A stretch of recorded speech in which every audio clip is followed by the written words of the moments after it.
continuing to read the IRS Publication 590 on IRAs. If you decide to roll over any part of a distribution, the direct rollover option will generally be to your advantage. This is because you will not have 20% withholding or be subject to a 10% additional tax under that option. This again is on page 27.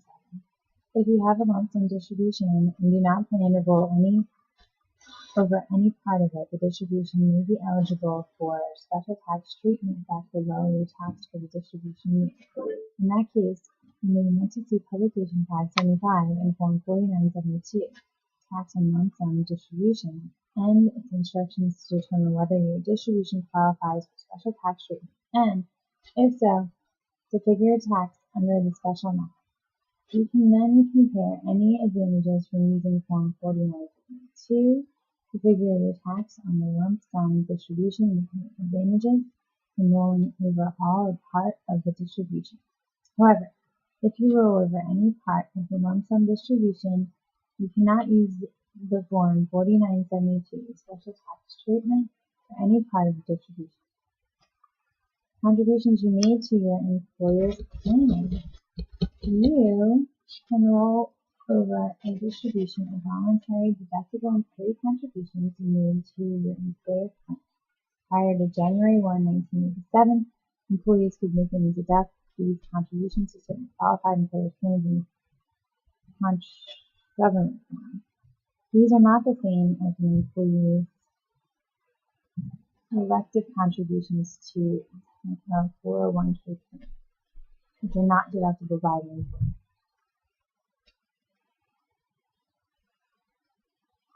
If you receive a distribution from your employer's qualified plan in any part of the balance of your DECs and the earnings from them, you can roll over any part of the distribution. No waiting period between rollovers. The once-a-year limit on IRA to IRA rollovers does not apply to eligible rollover distributions from the employer plan. You can roll over more than one distribution from the same employer plan. Roll over those assets into a new employer's plan. You can use a traditional IRA as a conduit IRA. You can roll over part or all of the conduit IRA to a qualified plan, even if you make regular contributions to it or add funds from sources other than your employer's plan. However, if you make regular contributions to the conduit IRA or add funds from other sources, the qualified plan into which you move funds will not be eligible for an optional tax treatment for which it might have otherwise qualified.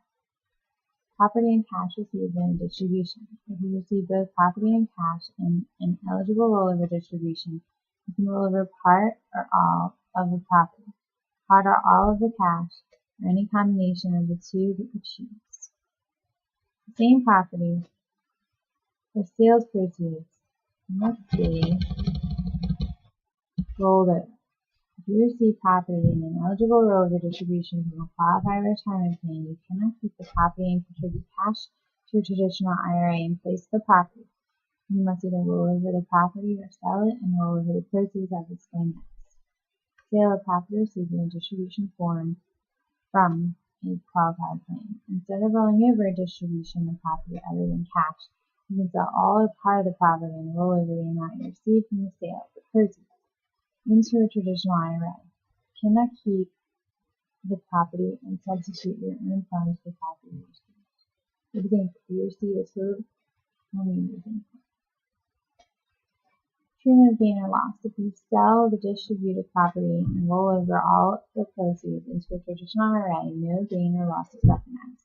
The sale proceeds, including any increase in value, are treated as part of the distribution and are not included in your gross income. Note: some special rules may apply to distributions of employer securities. For more information, see Figuring the Taxable Amount and Taxation of Non-Periodic Claims in Publication 575. Partial rollover. If you receive both cash and property, or just property, but did not roll over the entire distribution, see rollover in Publication 575. Life insurance contract. Cannot roll over a life insurance contract from a qualified plan into a traditional IRA. Distributions received by surviving spouse. You receive an eligible rollover distribution defined earlier, and you see spouses eligible retirement plan defined earlier. You can roll over part or all of it into a traditional IRA. You can also roll over any part of a distribution of deductible employee contributions. Distributions under divorce, similar proceedings, alternative paid. If you are the spouse or former spouse, employee, and you receive a distribution from a qualified retirement plan as a result of divorce or similar proceedings, you may be able to roll over all or part of it into a traditional IRA. Qualify the distribution must be A. One that would have been an eligible rollover distribution defined earlier if it had been made to the employee, and B. Made under a qualified domestic relations Qualified domestic relations order. The qualified domestic relations order is a judgment, decree, or order including approval of the property settlement agreement that is issued under the domestic relations law of the state. The qualified domestic relations order gives to an alternative payee, a spouse, former spouse, child, or dependent of the participant in a retirement plan, the right to receive all or part of the benefits that will be payable to the participant under the plan. The order requires certain specific information and also the amount, the form, and the benefits of the plan. Tax treatment of all of the eligible distribution is not relevant.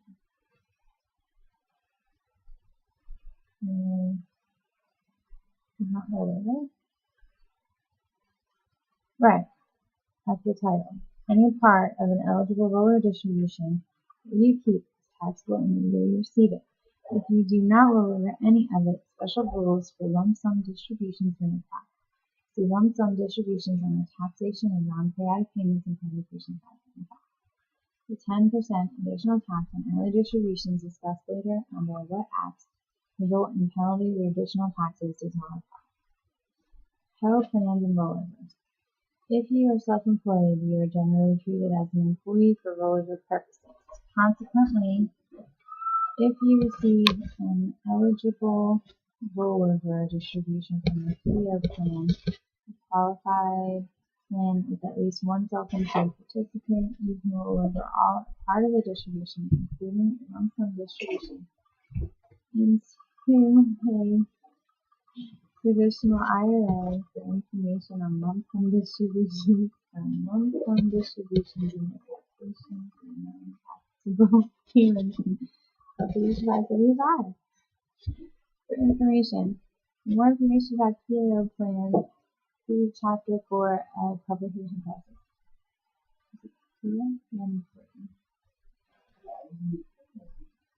Besides all the written things. Yeah, why is your PEO plan with that? Well, that's just a particular section.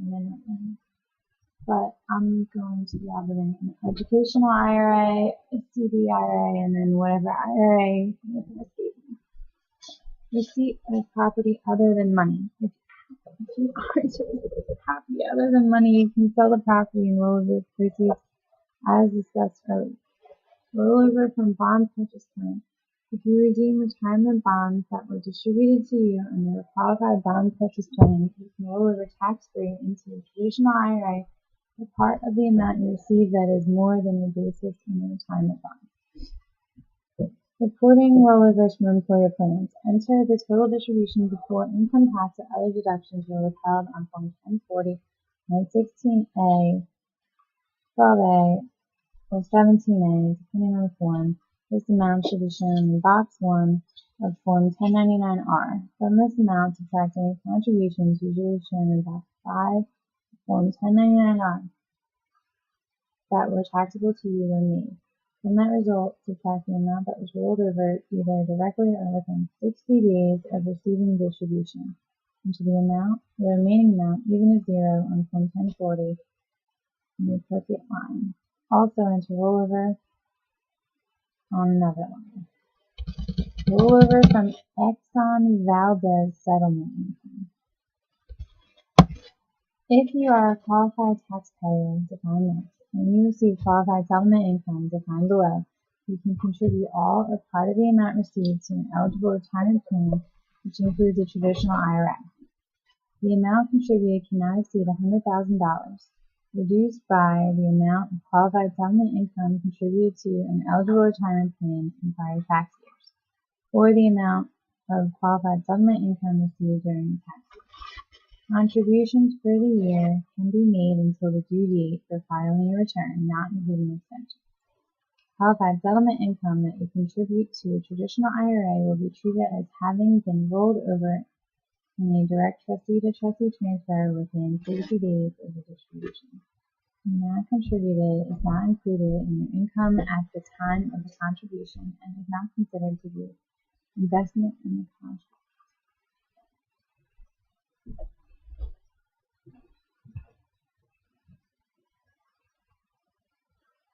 Also, the 1-year waiting period between rollovers does not apply.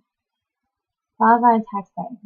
You are a qualified taxpayer if you are A. a plaintiff in the civil action regarding Exxon Valdez number 8995 CV HRH Consolidated DBA Alaska, or the beneficiary of the estate of a plaintiff who acquired the right to receive qualified settlement income and who is a spouse or immediate relative of that plaintiff. Qualified settlement income. Qualified settlement income is any interest and punitive damage awards which are otherwise includable in income and received in connection with a civil action in relation to the Exxon Valdez. Qualified settlement income can be received as periodic payments or as a lump sum. See miscellaneous income in publication 5.5, taxable and non-taxable income, for information on how to report qualified settlement income. Transfers incident to divorce. If an interest in a traditional IRA is transferred from your spouse or former spouse to you by divorce or separate maintenance decree or a written document related to such a decree, the interest in the IRA, starting from the date of the transfer, is treated as your IRA. Starting from the date of the transfer is tax-free. For information about transfers of interest in employer plans, see distributions under divorce or similar proceedings, alternate fees, and the rollover from employer plan into an IRA. Transfer methods. There are two commonly used methods for transferring IRA assets to a spouse or former spouse. These methods are changing the name on the IRA and making a direct transfer of IRA assets. Changing the name on an IRA. If all the assets are to be transferred, you can make the transfer by changing the name on the IRA from your name to the name of your spouse or former spouse. Direct transfer. Under this method, you direct the trustee of the traditional IRA to transfer the affected assets directly to the trustee of the new or existing traditional IRA set up in the name of your spouse or former spouse. If your spouse or former spouse is allowed to keep his or her portion of the IRA assets in your existing IRA, you can direct the trustee to transfer the assets you are permitted to keep directly to a new or existing traditional IRA set up in your name. The name on the IRA containing your spouse's or former spouse's portion of the assets would then be changed to show his or her ownership. If the transfer results in a change in the basis of the traditional IRA of either spouse, both spouses must file Form 8606 and follow directions and instructions for that form. Converting from any traditional IRA into a Roth IRA. Allowable conversions. You can withdraw all or part of the assets from a traditional IRA and reinvest them within 60 days in a Roth IRA. The amount that you withdraw and timely contribute or convert to the Roth IRA is called a conversion contribution. If properly and timely rolled over, the 10% additional tax on early distributions will not apply. However, a part or all of the distributions from your traditional IRA may be included in gross income and subjected to ordinary income tax. You must roll over the Roth IRA the same property you received from the traditional IRA. You can roll over part of the withdrawal into a Roth IRA and keep the rest of it. The amount you keep will generally be taxable, except for the part that is a return of non-deductible contributions and may be subject to a 10% additional tax on early distribution.